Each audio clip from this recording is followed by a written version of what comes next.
3만 톤급 경항공모함은 세계 최고 수준의 우리 조선 기술로 건조될 것입니다.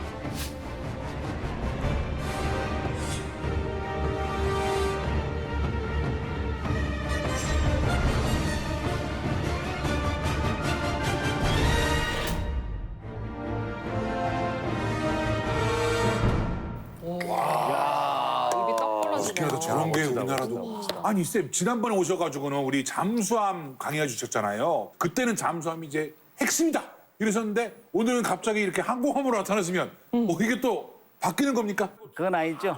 역시 잠수함은 아직도 핵심이에요. 핵심.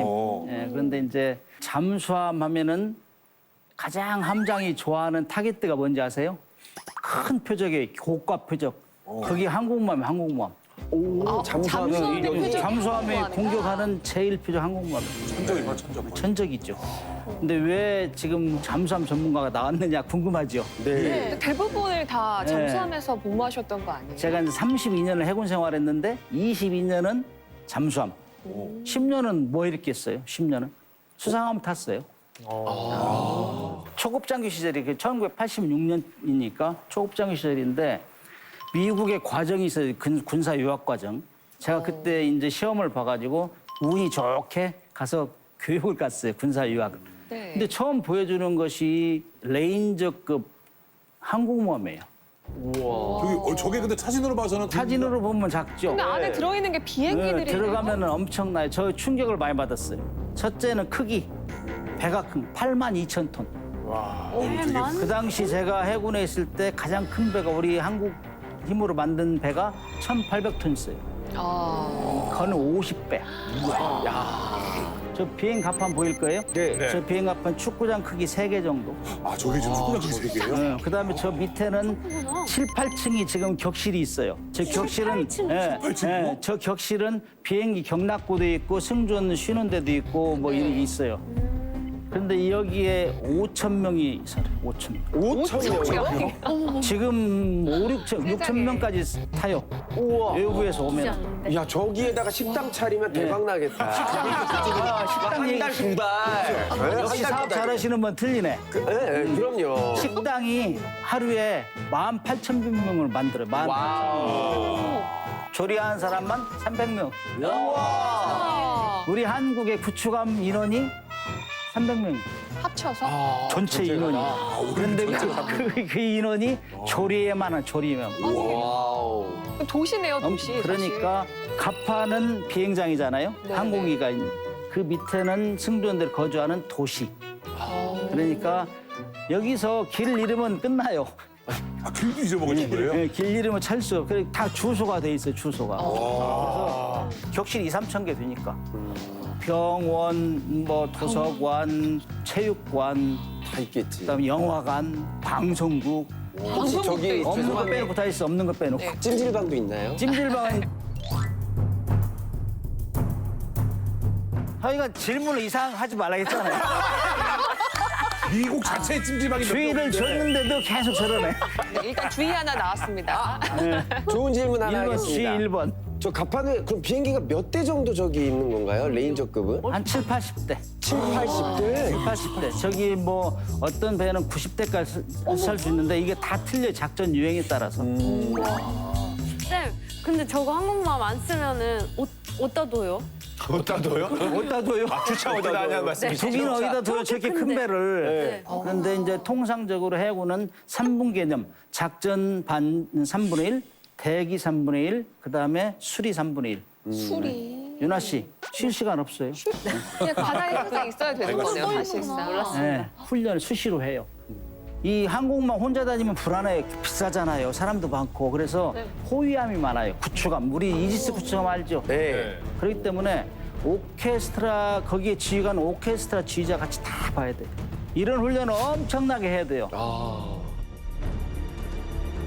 항공모함에 타는 사람들은 다 해군들만 있어요? 해군이 대부분이에요. 여러분들 보면은 이제 항공기 있는데 왜 공군이 안 가? 그렇게 얘기할 수 있죠. 근데 미국 같은 경우는 해군 항공대가 있어요. 해군 항공대 거의 공군하고 비슷해요. 항공기 많으니까. 또 있구나. 근데 대부분이 해군 조종사, 그다음에 배 움직이는 사람들, 기술자들이 있는데 아까 얘기한 대로 그 도시잖아요. 움직이는 도시잖아요. 네. 온갖 사람이 다 있어요. 뭐 수리하는 사람들, 그다음에 연구원들이 가서 이제 평상시 연구에 어떻게 적용되나 이런 거 보는 사람들은 민간인들이 좀 있어요.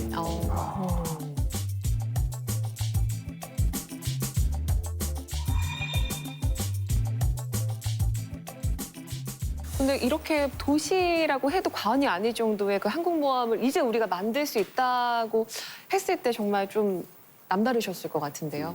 감회가. 정말 저도 86년도에 거기 갔다 있잖아요. 그때 당시에 야 우리도 이런 배 언제 가질까? 그게 하나의 희망이었는데 제가 지금 와서 지금 이 얘기를 하고 있어요. 그만큼 컸다는 얘기죠. 이 우리가 1954년도에 한미 연합 방위 이 조약을 맺었잖아요. 근데 그때 당시하고 비교하니까 지금 GDP 국내 총생산이 244배가 늘었더라고. 그래서 이 큰 배를 비싼 배를 당연히 얘기할 수 있는 상황이 됐다. 그래서 우리 여러분들 자부심 가져도 돼요. 아니 선생님 근데 아까도 말씀하셨지만 우리나라에서 만드는 건 이제 경항모, 네. 이제 가벼울 경 이 정도는 저도 압니다. 좀 작고 뭐 이렇다는 거 아닙니까? 그래서 경항모라기보다는 한국형 항공모함 이 시간 이후에 그렇게 불렀으면 좋겠어요. 우리 그렇게 가야 돼요. 예? 근데 항공모함 크기에 따라서 네. 경항모, 중형항모, 대형항모 그래요. 편의상. 근데 3만 톤 이하는 경항모. 그다음에 4만 톤에서 한 7만 톤 정도 이 정도는 중형항모. 8만 톤에 10만 톤 정도는 대형항모. 대형항모는 미국만 가지고 있습니다. 그런데 이제 우리가 톤수, 뭐 배수량 이런 얘기를 하자 같은 얘기예요. 이거는 배가 이제 그림을 보면은 저 밑에 물 밑에 있는 부분도 있겠죠. 네. 저 밑에 있는 부분은 물을 밀어내는 거예요.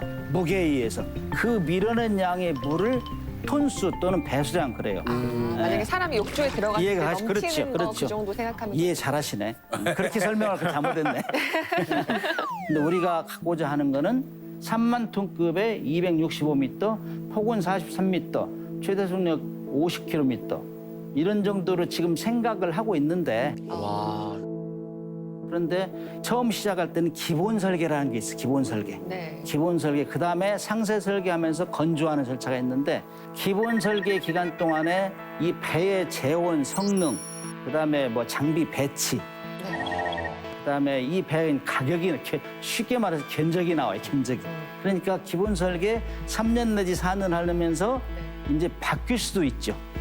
예를 들어가지고 어떤 무기가 이건 좀 비싼 거야 너무 이거는 이거 적합하지 않아 계속 스타디를 하면서 하니까 그렇게 바뀔 수가 있습니다. 그러면 쌤 경항모라고 해가지고 뭐가 좀 부족하거나 그런 게 아니라 충분히 다 모든 기능적인 것들을 부족한 것도 있고 남는 것도 있고 그래. 돈은 남아요. 적게 놀고 적게 놀고. 부족한 거는 장비 이런 것도 이제 부족하겠죠. 좋은 무기를 못 실으니까. 그런데 우리가 원하는 건 한국형 항모. 다시 한번 한국형 우리가 꼭 필요한 항모. 이렇게 하면 문제가 없으리라 생각합니다. 한국형 항모. 선생님도 좀 근본적인 질문이긴 한데요. 바다에서는 우리 뭐 군함도 있고 뭐 잠수함도 여러 가지 있고 하늘에서는 전투기로 싸우면 되는데 항공모함이 딱 그 중간에 있는 것 같은데 그거는 왜 처음에 생기게 된 건가요? 1차 대전까지는 그야말로 배를 크게 만들어서 그다음에 멀리 쏘는 거, 포를 쏘는 거였어요. 그렇죠.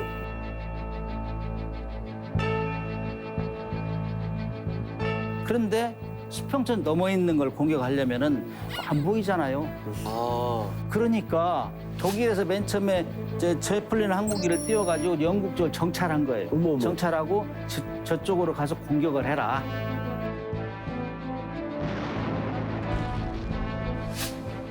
그러니까 영국에서 보니까 비행정이 와서 우리를 감시하네. 그래 우리는 그럼 육상에 항공기를 띄우자. 그래가 띄우니까 육상 항공이 갔다 왔어요. 근데 너무 기름도 부족하고 그러니까 불편해요. 그러니까 다시 그러면 수상 항공기를 만들자. 응? 그래서 수상 항공기를 싣고 다녔어요. 배 크레인을 가지고 바다에서 이렇게 올라가는 바다에서. 항공기죠? 그래서 바다에서 내리고 다시 끌어올리고. 아이고 얼마나 복잡했겠어요. 이게. 복잡했네. 그렇게 하면서 아 이거 안 되겠네. 너무 절차가 복잡하네. 그래가지고 그러면 갑판 활주를 좀 길게 만들자. 그래서 처음에 시도가 한 것이 배에서 뜨기는 했어요. 항공기가. 돌아올 때 보니까 너무 속력이 빠르니까 착함하면서 또 사고가 난 거예요. 어렵지. 그래서 또 착함하는 거 계속 이 연습하다가 1차 대전 4년 동안 그거 이제 개선하다가 끝났어요. 그래서 이제 1차 대전 때는 항공모함이 어떻게 개발할 것인가 아이디어 차원에서 많이 발전됐고 2차 대전 때는 전쟁을 하면서 해전의 주역으로 이제 자리 잡게 된 거죠.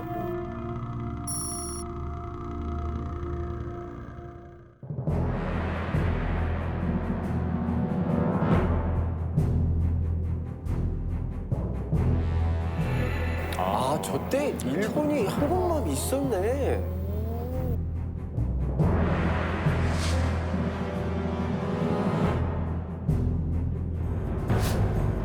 아, 이야.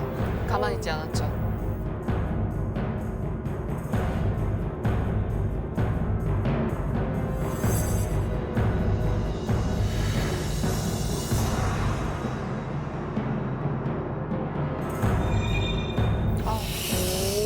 대단하다. 그러니까요. 일본이 새삼스럽게 또 이렇게 또 알게 되네요. 그러니까 아니 그러게요.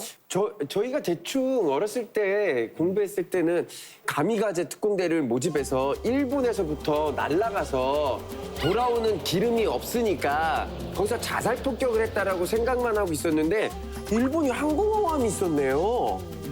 지금까지는 높이 평가했는데 좀 많이 틀리네요. 공부가 되게 얕아요. 어떤 게 제가. 사실인가요? 저기 그 당시 영국과 미국은 전함이나 순양함을 항공모함을 개조해가지고 항공모함을 만들었는데 고유의 항공모함은 일본이 제일 먼저 만들었다. 그게 호슈함이에요. 호슈함인데 크기는 작아요. 9,500톤. 함재기도 거기 실은 전투기도 한 15대 정도밖에 안 돼요. 근데 모양을 보니까 굉장히 좀 좁고 긴 것 같거든요. 뭐 카누 같기도 하고. 좀. 저게 이제 처음 항공모함의 전형적인 거예요. 활주를 일단 길게 하자. 그렇게 하고 항공기를 가능한 한 많이 실자. 그러니까 그 당시 일본은 이미 항공모함 선진국이라고 했어요.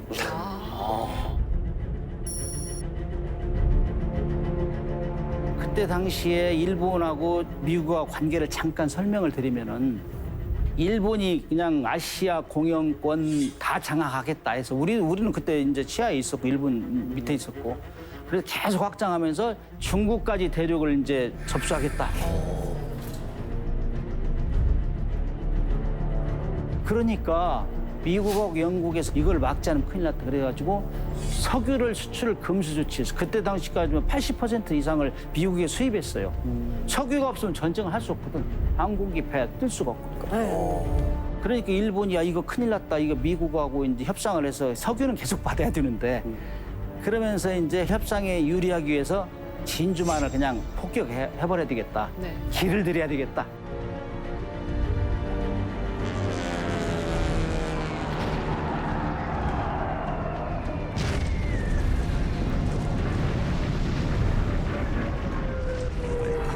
Since the unprovoked and dastardly attack by Japan, a state of war has existed between the United States and the Japanese Empire.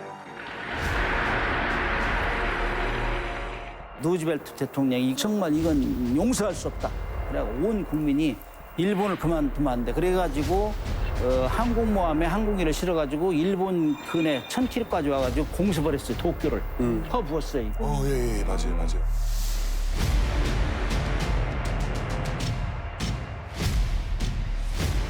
그러니까 일본에서 야 이거 미국의 항공모함을 그냥 놔두면 안 되겠다. 그래서 계획한 게 미드웨이 그 공격이에요. 미드웨이 해전. 미드웨이 섬이 하와이하고 일본하고 중간에 있어요. 거기를 점령하면 하와이도 공격할 수 있고 나아가서는 미국도 공격할 수 있다. 이런 계산을 한 거죠. 네. 그래서 미드웨이전에서 항공모함 4척을 가지고 갔어요. 주력 항공모함을, 일본이. 그때 당시에 미국은 항공모함 3척이 있었어요. 더 많았네요. 네, 일본이 더 많아요? 네. 그런데 미국이 일본보다 앞서간 게 암호 해독 기술이 있어요. 암호 해독. 그리고 또 한 가지는 레이더. 전파를 보내서 탐지, 위치를 탐지. 확인하는 거. 레이더가 가지고 있었어요. 일본은 없었어요. 그냥 이 2가지가 결정적으로 작용한 거예요. 그래서 미국은 일본 항공모함 전단이 미드웨이로 향한 걸 다 알고 있었어요. 6월 4일경에 도착할 것이다. 암호를 해독했기 때문에. 근데 일본은 몰랐어요. 자기들 위치 갈지를 몰랐어요. 미국이 숫자가 모를 많다고 것이다. 좋은 게 이렇게 아니에요. 가서 막 그 미드웨이를 폭격을 한 거예요. 그런데 그 미국은 준비를 한 거예요. 너희들 생동을 다 알고 있었기 때문에. 그래서 일본이 1차 폭격하고 돌아올 그 시점에 미국 항공모함 동아리에서 항공기가 다 3척을 일본 항공모함 3척을 5분 만에 격침을 시키고 5분 만에.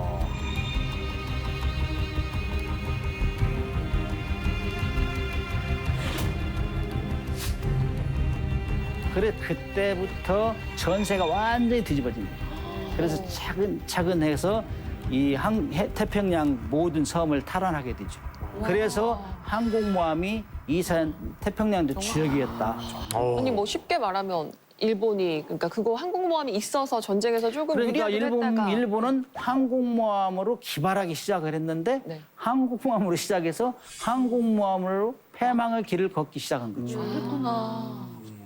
쌤, 그 2차 세계대전이 끝나고 조금 있으면 이제 6.25 우리 한국전쟁이 펼쳐지는데 당시에는 항공모함의 활약은 좀 없었나요? 항공모함이 있었죠. 근데 대부분의 한국 사람들이 한국 전쟁, 6.25 전쟁 때는 항공모함이 활약 안 한 줄 알아요. 했어요? 있었어요? 했어요. 영국 항공모함도 왔어요. 네? 그래가지고 처음에 낙동강 전투는 아시죠? 우리가 후퇴해가지고 대구, 포항, 부산 이 정도만 남았었어요. 정말 절체절명 위기에 있을 때 이 한국전을 지휘하는 미국 그 공군 중장이 요청을 했어요. 항공모함을 지원해달라. The situation in Korea is so critical that we in the Navy must give the 8th Army the maximum practical support. 그래서 항공모함이 낙동강 전투 때는 4척이 거의 지원을 했어요. 영국 항공모함 한 척하고 미국 항공모함. 그래서 북진을 할 수 있는 교두부 역할을 한 거예요. 그때 당시에 북한에 포로가 잡혔어요. 너 미군 그 전력 중에 뭐가 제일 무서웠어 하니까 그 파란 항공기 그랬대. 슈팅 스타. 그때 이제 지원한 미국의 항공모함이 뜬 게 슈팅 스타인데 그게 파란 항공기였대. 파란 항공기 기억난다 이게. 왜냐면은 일본에서 여기까지 올라면 1시간 걸리는데 항공모함에서 뜨면은 5분 내지 15분이면 오는 거예요. 육지 와서 지원해주고. 그래서 혁형공을 세웠어요. 2차 대전이 끝나고 나서 미국에서 의회에서 비싸 그만 만들어 이제 큰 배 만들지 마 그랬는데 그게 1949년이에요. 근데 한국 전쟁이 일어나고 나서 네. 그 효과를 보고 다시 1951년대 승인을 하게 됩니다. 그래서 오늘날 대형 항모를 만든 역사가 된 거예요. 계기가 굉장히 중요하죠. 한국전이 굉장히 역할을 많이 한 거예요. 쌤 그러면은 아까 그 뭐 얘기한 게 영국 하고 이게 항공모함이 영국 갖고 있고 미국 또 더 있나요? 몇 개 국가가 항공모함 가지고 있어요? 현재 항공모함을 가지고 있는 나라는 다 보면 부자 나라예요. 부자 나라. 여기 나오네요. 미국, 비싸니까. 중국, 러시아, 영국, 프랑스, 인도, 이탈리아. 그런데 미국, 중국 여기는 대형 항모로 가고 있어요. 중국은 2030년도까지 6척 항공모함을 그것도 뭐 8만 톤 이상. 대형으로. 그다음에 러시아, 영국, 프랑스, 인도는 중형 네. 항모. 그다음에 뭐 태국도 있어요. 태국, 이탈리아. 우아한데요? 태국은 정말 좀 항공모함을 갔는데 개념이 좀 틀려요. 다른 데보다. 좀 보여주기 위한 11,000톤인가밖에 안 돼요. 우리 독도함보다도 작아요. 그런데 뭐 일본이 심각한 문제. 왜냐면은 일본에 이즈모급 항공모함 있죠. 얘기 들었죠? 27,000톤. 그 두 척을 2027년도까지 개조를 해요, 항공모함으로. 호위함이라고 불렀는데 그거를 항공모함으로 바꿨어요. 그래서 지금 일본은 마게시마라는 그 섬 무인도에 네. 항공기 이착륙 훈련을 하고 있어요. 그다음에 그 위에 항공모함을 두 척을 갖겠다. 이렇게 하고 있으면 우리도 마음이 급하잖아요. 일본은 저기 패망 후에 군사력을 크게 하지 못하는 그런 조항이 있다고 생각이 돼서 항공모함은 없을 거라고 생각했는데 저렇게 이즈모함, 가감 이런 것들을 아주 기가 막히게 만들어놨네요. 저게 기분이 좀 언짢은 것 중에 하나가 네. 가가함은 2차 대전 때 항공모함 이름이에요. 진주만을 공격했던 항공모함 이름. 어머. 그 이름을 진주만 공격하고 미드웨이전에서 침몰된 함. 어머 왜 그 저래? 욕망이 있구나. 네. 그 과거의 영광이라고 생각하는 건가요? 그러니까 다시 재현하겠다 이거죠. 다시 재현하면 다시 침몰할 것 같은데요. 그렇죠. 아, 예, 아닙니다. 슈카가 역시 빨리 돌아가는 것 아니, 같은데. 아니, 너네 무슨 소리를 했어. 그러니까 이걸 보면은 현재 우리나라 GDP가 10위라고 했잖아요. 2021년도에. 보면은 GDP 순위가 10위까지 중에서 항공모함을 갖지 않은 나라는 독일, 그다음에 캐나다, 우리 세밖에 없어요. 독일은 왜 안 갔는지 알고 있죠? 네, 독일은 정말 뼈아프게 반성하는 나라잖아요. 전쟁을 일으킨 데 대해서. 그래. 캐나다는 캐나다는 미국 바로 위에 있잖아요. 미국하고 거의 형제 국가예요. 누구 적이 없어 인접 국가에. 그러니까 느슨한 거죠. 그냥 우산이 돼주는 네, 거예요. 우리는 강대국에 쌓여 있어요. 그러나 미군이 지금 주둔하고 있죠. 그 덕을 보고 있는 것이죠. 그래서 이제는 우리도 국가 경제력도 됐고 이제는 미군이 영원히 있는 건 아니잖아요. 그래서 우리도 항공모함만 가질 때가 됐다. 저는 이런 생각을 합니다. 쌤, 그런데 그 항공모함 보유 현황을 보니까 정말 미국을 제외하면 웬만한 이 부자 나라들도 잘해야 한 척, 두 척 뭐 이렇게 들고 밖에 안 갖고 있거든요. 우리나라가 최근에야 항공모함을 가지려고 생각을 하는 것도 결국에는 이 비용이 부담이 돼서 그랬던 측면이 좀 큰가요? 슈카는 경제 전문이라 틀리네요. 돈을 많이 따지네. 중요하지 않겠습니까, 쌤? 또 인간관계도 다 돈으로 따지나 봐요. 도움이 되는지. 뭐 5만 원짜리, 10만 원짜리, 100만 원짜리, 뭐 8만 원짜리. 저 5만 원짜리라고요? 예. 물론 우리가 이제 이 국민의 세금으로 하는 거기 때문에 네. 돈을 따지지 않을 수가 없죠. 그러나 이제 우리가 조금 전에 봤다시피 GDP가 10위권이잖아요. 다 보험료거든. 안보라는 건 보험료예요. 우리가 그만큼 지킬 게 많기 때문에. 그래서 이제 우리가 비싸지만은 지금 해야 될 때가 됐다. 그렇게 보고 있습니다. 네. 그러면 지금 이게 해군에서 굉장히 야심차게 밀어붙인 걸로 알고 있는데 이게 해군의 수건 사업 같은 건가요? 그렇죠. 해군의 수건 사업이죠. 그런데 이제 1990년대쯤 해서 일본에서 엄청나게 독도 영유권을 주장했어요. 자기 땅이라고. 지금도 그렇잖아요. 네. 기분 나쁘잖아요. 어? 지금 교과서에 자기 땅이라고 써놓고 있는데 우리는 지금 하도 그러니까 무감각한데 네. 김영삼 대통령이 1996년도에 우리도 경항모를 갖자. 거기다 수직 이착륙기 20대 정도 태우고 네. 그래서 이번에 이건 버장머리 기어이 고쳐야 되거든. 해군력 개선 계획 보고를 했어요. 그 해군 총장하고 하도 일본에서 시끄럽게 하니까 해군 총장 불렀어요. 네. 그리고 단독으로 이렇게 보고를 하게 됐다고 그렇게 결정했는데 네. 그 다음에부터 또 제동이 걸렸죠. 어머, 저기 어쨌든 김영삼이라고 사인이 있네요. 네, 사인이 있죠, 저기. 야, 대통령이 딱 했는데 저게 실행이 안 된 거군요. 그렇죠. 반대 부딪혀서. 근데 작년에 드디어 72억이라는 돈을 태워가지고 네. 이제 올해부터 본격적으로 가게 됐죠. 26년 걸렸어요, 우리도. 그렇게 오랫동안 묵혀둔 이유가 정말 궁금한데 뭐라고 생각하세요? 국방부 합참에서 지금 우리가 한국만 가지면은요 뭐 중국하고 일본도 좀 기분 나빠할 거고 그다음 우리는 지금 북한에서 자꾸 도발을 하는데 이쪽이 우선합시다 그런 얘기가 지배적이었어요.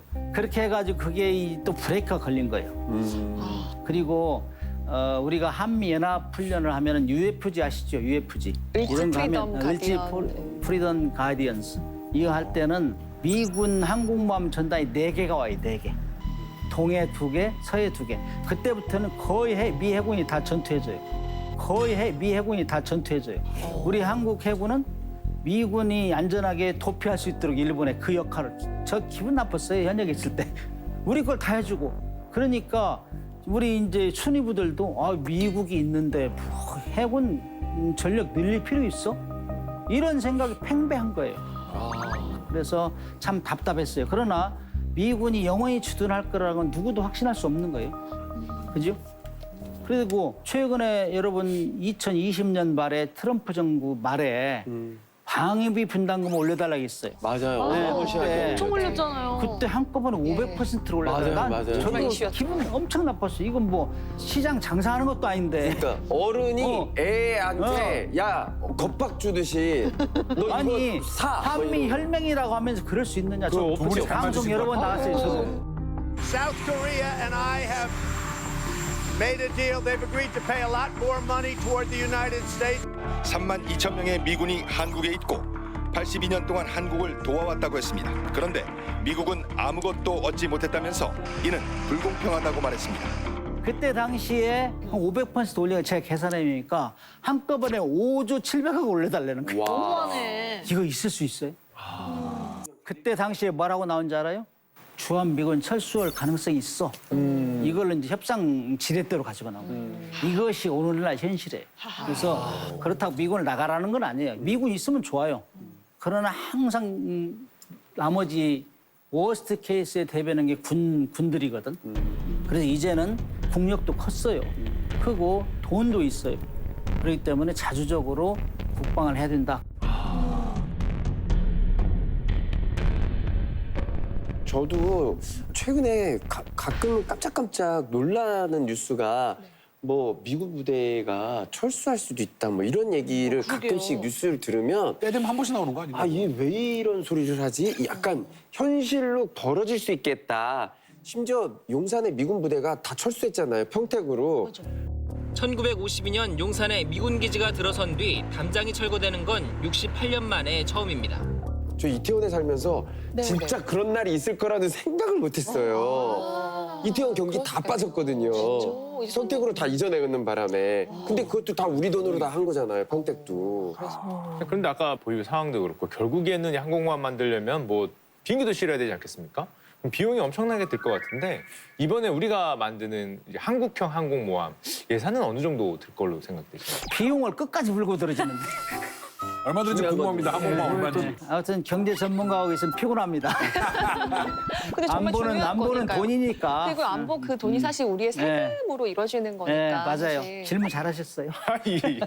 근데 이게 이제 항공모함 우리가 원하는 수준의 항공모함 만들려면은 한 2조 6,500억 정도 예상해요 지금. 2조요? 2조? 2조 6천억, 6,500억. 기본 설계 기간 4년, 5년 하면서 약간의 변동이 있을 수 있어요.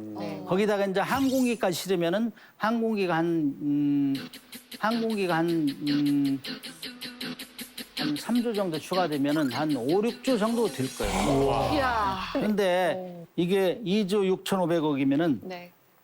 매년 한 2천억씩 들어가요. 지금 12년이니까. 국방비가 2033년도에 배가 나오잖아. 그렇게 할부로 사는 한꺼번에 들어가는 게 아니고. 오해했잖아요. 그래서 큰 돈 들어가는 거 이거 되게 안 좋은 거거든. 맞아요. 무이자 할부네. 그거 제가 미리 얘기할 건데 잘못했네. 그러게요. 아, 깜짝이야. 그래서 2천억씩 들어가면은 국방비의 한 0.6% 매년. 50조 중에서 그렇지. 할만하네. 그다음에 2천억이면 그다음에 해군 예산 중에는 2.5% 들어가요.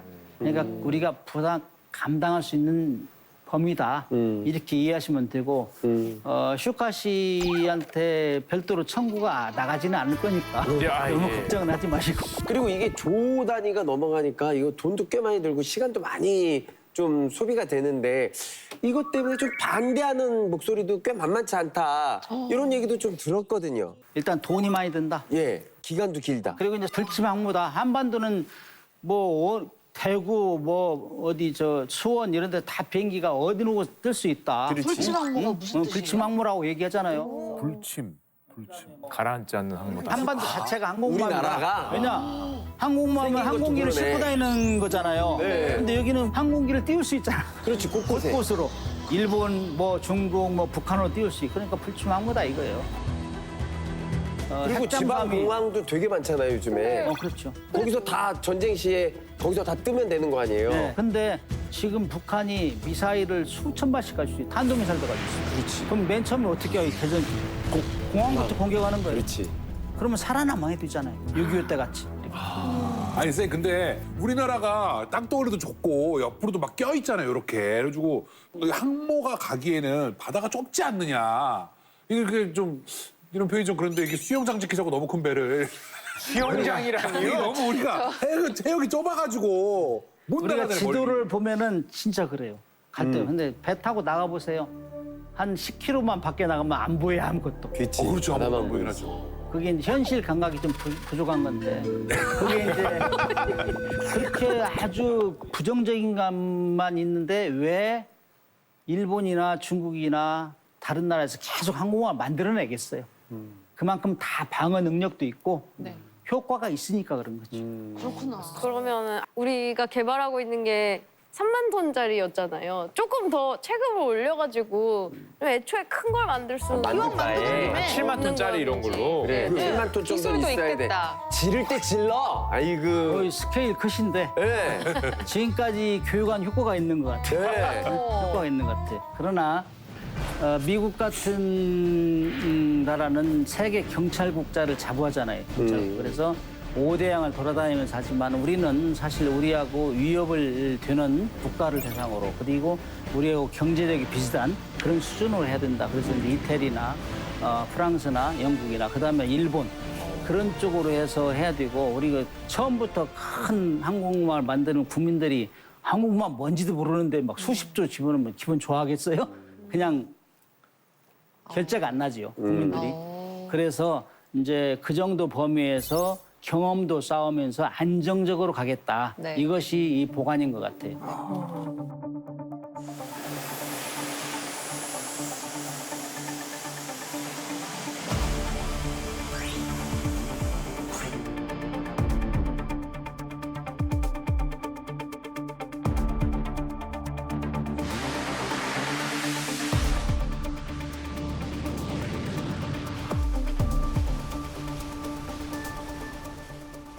쌤 저희가 그동안 전투기도 우리가 얘기하고 잠수함도 얘기했고 뭐 미사일도 얘기하고 할 때 매번 얘기했던 게 근데 아직 국내 기술이 조금 부족하다 뭐 이런 얘기 많이 했는데 어떻게 이거 항모는 좀 어떻게 가능합니까 기술이? 사실 우리가 세계에서 조선 1등이에요. 네. IT 강국 1등이고. 그렇죠. 그래서 다 만들 수 있는데 사실 네. 우리 전투함 중에서는 이지스 구축함이 제일 잘 나가는 배예요.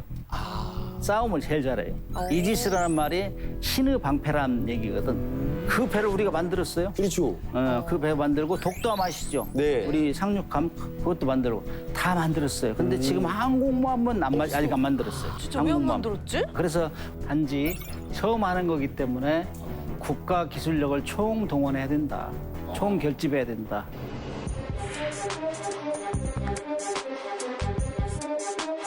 와, 멋있다.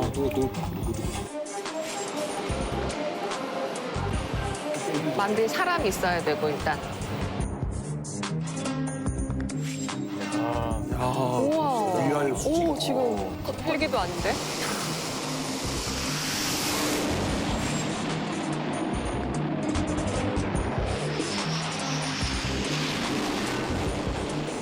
잡아주는구나. 와.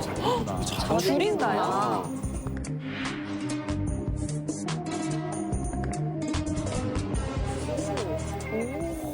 와. 멋있다. 그냥 활주로처럼 뜨고 안고 하는 게 아니었네요. 그럼 딱 잡아줘야지. 항공모함에서는 항공기가 26하고 26이 아니라 2함이에요 원래.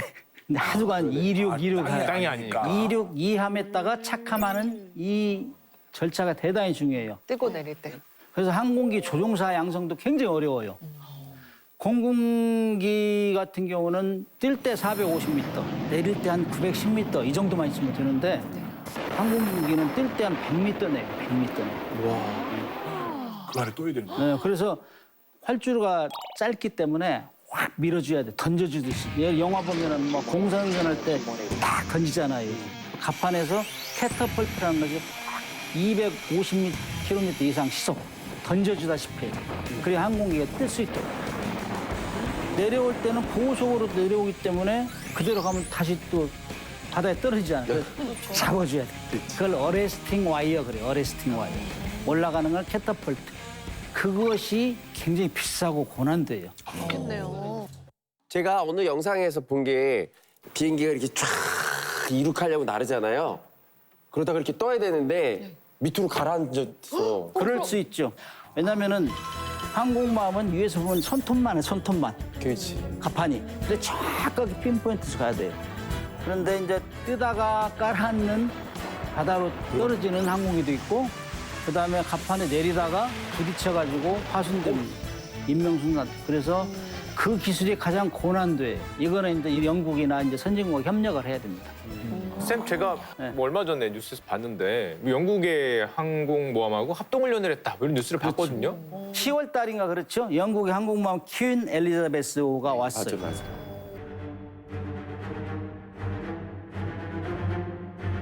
영국도 처음 시작할 때는 2, 3만 톤으로 시작했어요. 경항모 조금 전에 얘기했는데 2, 3만 톤으로 시작했어요.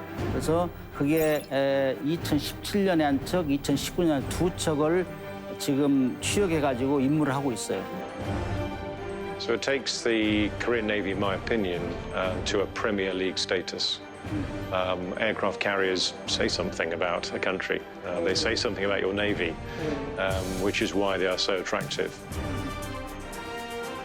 사실 1차 대전, 2차 대전 거치면서 미국, 영국, 일본은 항공모함 기술 발전 경쟁 국가예요.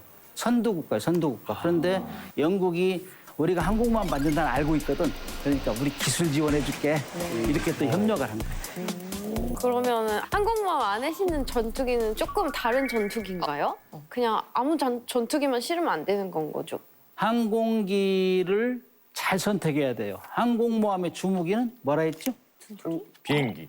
전투기라 했죠, 전투기. 응? 포나 미사일이 아니고. 그래서 좋은 전투기를 실어야 되는데 거론되고 있는 것이 미국의 F-35. 그 비행기가 이제 수직 이착륙. 지금 많이 거론되고 있어요. 근데 정상적으로 활주로가 길고 뭐 4만 원, 5만 톤 되면은 그 F-18 같이 활주를 이용해서 뜨고 내리고 하는 것들. 그렇게 하면 무장을 더 실을 수 있어요.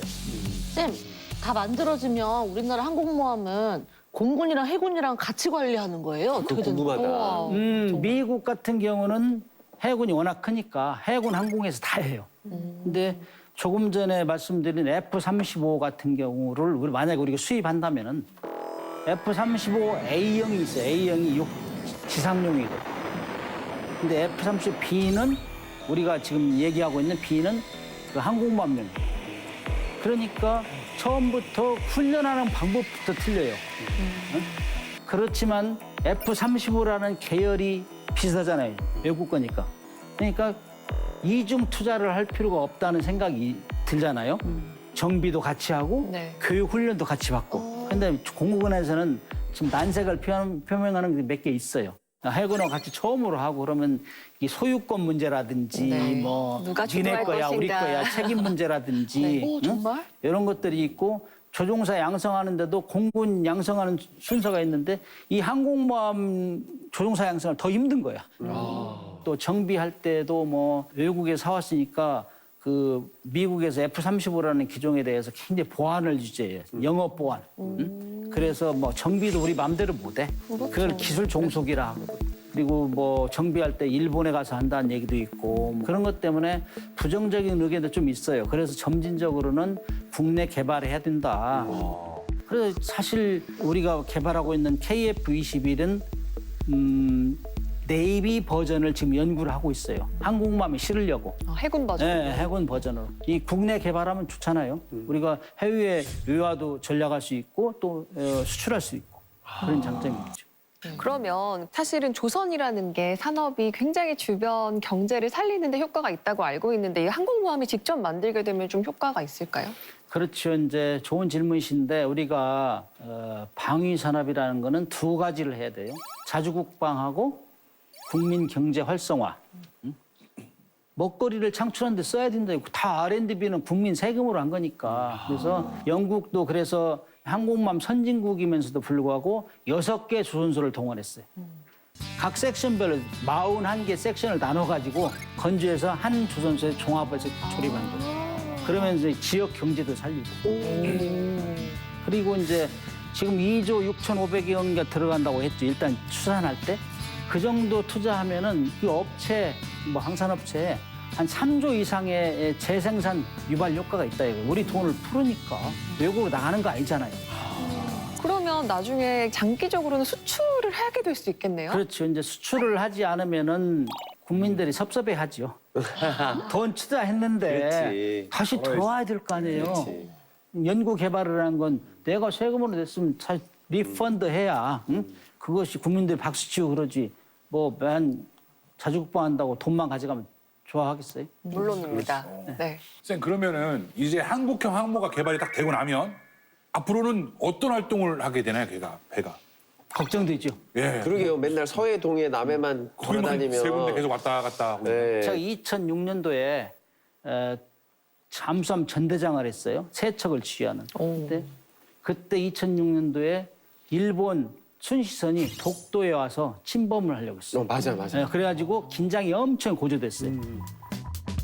한일 양국의 긴장이 팽팽한 가운데 일본 순시선 한 대가 독도 인근 공해상에 그제 나타나 하루 동안 머물다가 있습니다. 그때 야, 너 전대장인데 같이 어떻게 싸울 건가 한번 고민해봐. 근데 보니까 일본은 전력이 뒤에 막 엄청난 배들이, 큰 배들이 쫙. 우리는 가려면 배가 작은 것만 있어. 그게 이제 소위 말해서 어깨 싸움 하는 거거든.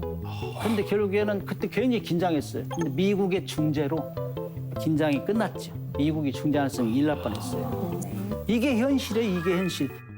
그렇기 때문에 이런 항공모함 전력 이런 게 필요하다. 그다음에 이여도 있잖아요, 이여도. 이여도. 이여도는 해적 광물 자원이 엄청 많아요, 이여도가. 저기 비록 암초라고 보는 사람도 있지만은 평소엔 잘 안 보이죠. 네. 여기도 지금 중국이 호시탐탐 노리는 지역 중에 하나예요. 우리 지금 미군이 있기 때문에 함부로 안 건드려서 그렇지. 예를 들어볼까요?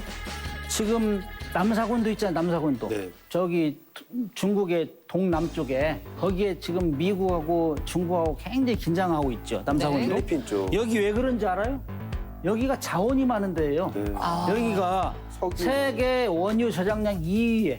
오, 그래요? 천연가스가 6위. 여유량이 세계 10%가 나온다는 거예요. 그러니까 이 중국이 2012년도에 필리핀에서 가까운 스카보로 암초가 있어요. 스카보로 암초. 아마 이여도하고 비슷해, 이여도. 근데 중국이 부단 점령해버렸어.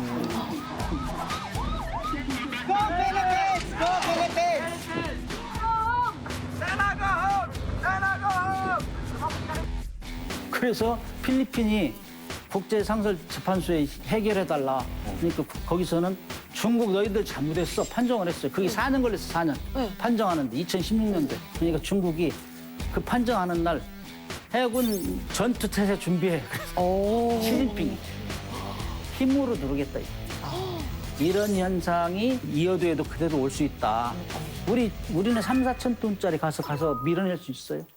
이 심각한 문제. 그다음에 칠광구 아시죠? 칠광구. 네. 제주도 오른쪽에 거기도 유전이 있어, 유전. 그래서 우리 한일 간에 이 협약을 했어요. 거기 공동 개발하자. 2028년까지 공동 개발하자. 양국 간에 그동안 오래 절충을 하고 교섭한 결과 그러면 이 지역은 한일 간에 공동 개발을 하자. 이렇게 합의를 해서 제7광구가 아직도 그런 가능성이 있는데요. 그렇죠. 그러나 우리 예전에 어렸을 때 그 7광구 개발 그 계획 때문에 노래도 나왔어요. 네. 7광구 감은 진주 감은 진주 몰라요? 무슨 그런 노래가 알아요? 어떤 그룹에 무슨 그런 노래가 있어요? 이게 정난이 씨라는 가수분이 김추자 선생님처럼 약간 그런 느낌으로 맞아, 기억나요. 네. 7광구 형,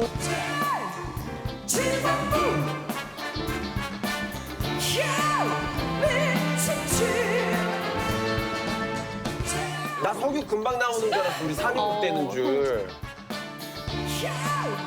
전 국민의 관심이 집중된 가운데 제주 남방 330km 지점 전 국민이 그렇게도 바라던 석유가 드디어 이 제7광구 제7소구역에서 터졌습니다. 얼마 전에 가스가 뭐 한천만이 나왔다고. 예, 가스가 많이 제가 직접 확인도 해보고 이래 해봤는데 이것은 국비로서 투자했기 때문에 아직까지 이거 비밀로 하겠다.